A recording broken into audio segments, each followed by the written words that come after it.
d'État au Mali, coup d'État militaire qui n'aurait jamais dû être toléré. Jamais. Il fallait condamner beaucoup plus franchement ce qui se passait. Et on a bien vu l'influence russe. Parce que ce qui se passe là, au Mali, ce sont les Russes, les services russes qui ont d'abord déstabilisé et qui ont promis au Mali une sécurité qu'ils ne l'auraient pas donnée. Si le Mali devenait un État djihadiste. C'est la France, dans ce cas-là, qui risque de voir le Mali comme une base arrière. C'est pas simplement la France, d'ailleurs. C'est pas simplement la France. C'est l'ensemble d'abord du continent africain, parce qu'il y a tout le Sahel, Niger, Burkina Faso, etc., Sénégal. Et puis c'est l'Europe. Et les Russes, de ce point de vue, sont tout à fait désireux de déstabiliser pas simplement le Mali, mais la France. J'ai cru que c'était une blague ou une comédie. Le coup d'État du président Assimi Goïta n'aurait jamais dû être toléré.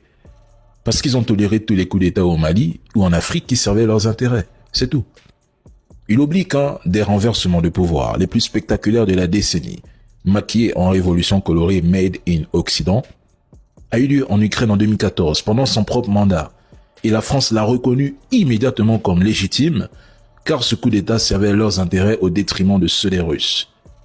Il oublie que ce qui arrive aujourd'hui au Mali, au Sahel, n'est rien d'autre que la suite logique du chaos semé en Libye par la France, les États-Unis et autres. Personne ne peut l'oublier. Personne ne peut le balayer d'un revers de main. C'est l'erreur stratégique et politique de Paris, portée aussi bien par Sarkozy que par Hollande. En détruisant l'État libyen sans apporter de solution, ils ont ouvert un corridor où les groupes armés ont pu se structurer, se réarmer et se répandre dans tout le Sahel grâce à eux.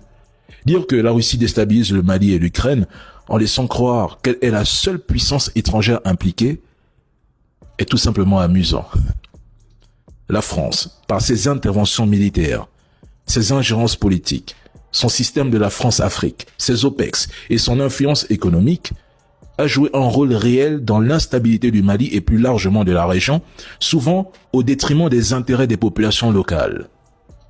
Il oublie que les terreaux circulaient librement à Bamako, à Kati, hissaient leurs drapeaux sans être inquiétés, organisaient des défilés et chantaient leurs hymnes, construisaient même des biens à leur nom devant le peuple et entraient dans la capitale comme bon leur semblait. On l'écoute. Il y a eu un coup d'État.